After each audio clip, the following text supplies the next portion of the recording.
Imagine you are 21 years old. You are young, you are deeply in love, you have the whole world ahead of you. But one day, you trip on the stairs. Your hands don't move to catch you. You smash into the ground.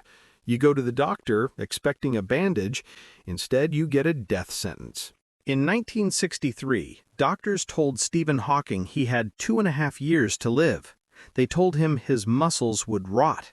He would lose the ability to walk, then to speak, and finally to breathe. He was a brilliant mind, about to be trapped in a dying corpse.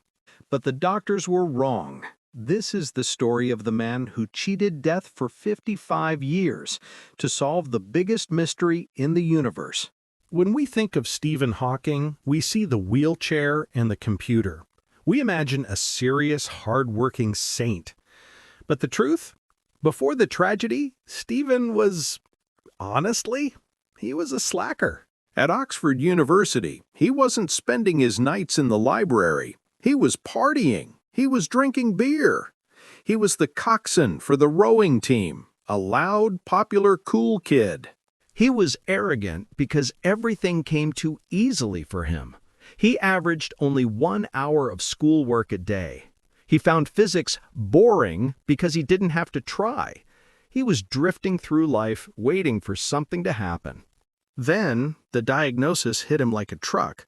Suddenly, he wasn't the cool kid at the party anymore. He was a young man with an expiration date. The disease bored a hole through his apathy. He realized he had very little time left.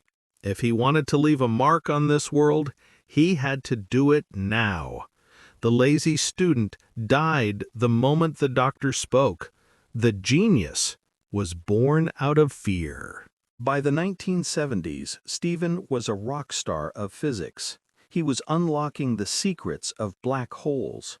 But inside his own home, a very different gravity was crushing his family.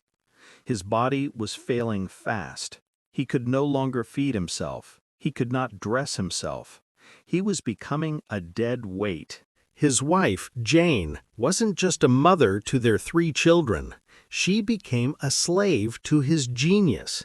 She had to chop his food, brush his teeth, and lift him into bed every single night. Jane later revealed a dark truth. She didn't feel like a partner anymore.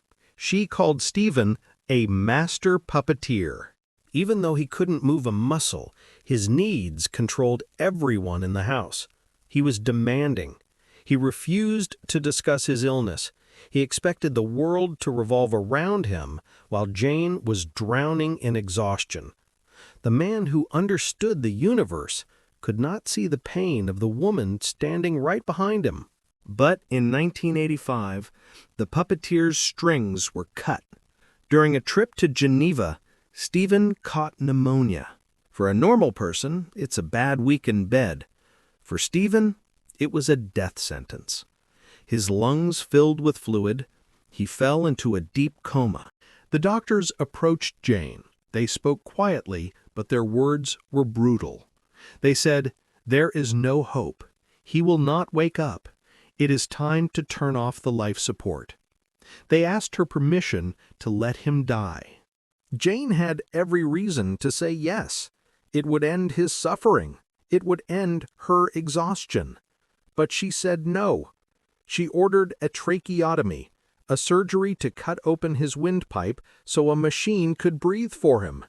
The surgery saved his life, but the price was terrible. The knife cut through his vocal cords. When Stephen woke up, he opened his mouth to speak, but nothing came out. No sound, no whisper, just the hiss of a ventilator. The voice of physics was gone. He was now trapped inside a completely silent prison. To say a single word, he had to raise his eyebrows as someone pointed to letters on a spelling card. Row 1, row 2, letter A. It took 1 minute to say a single word.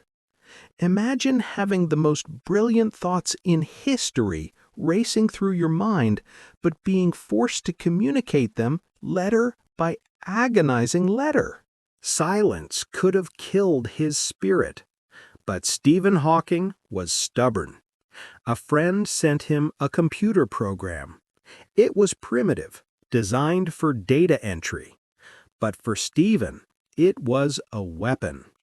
He had one muscle left that he could control, a small twitch in his thumb. By clicking a switch with that thumb, he could stop a cursor on a screen. Click, select word, click, select next word. The first time he used it, the voice that came out wasn't British. It was robotic.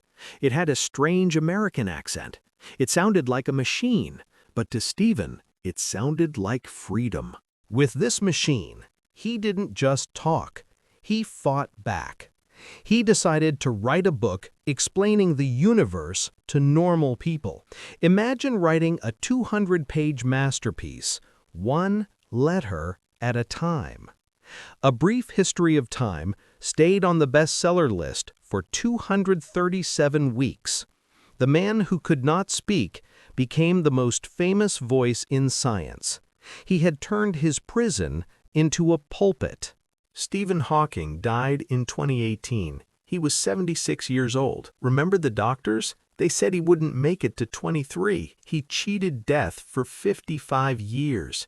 He outlived his diagnosis, he outlived his critics, and he outlived the expectations of the entire medical world. He proved that the human body is just a vessel. It can be broken, twisted, and paralyzed. But the human mind? It has no limits. He left us with one final instruction, a philosophy that saved his life when he was just 21 years old. Remember to look up at the stars and not down at your feet. Try to make sense of what you see and wonder about what makes the universe exist.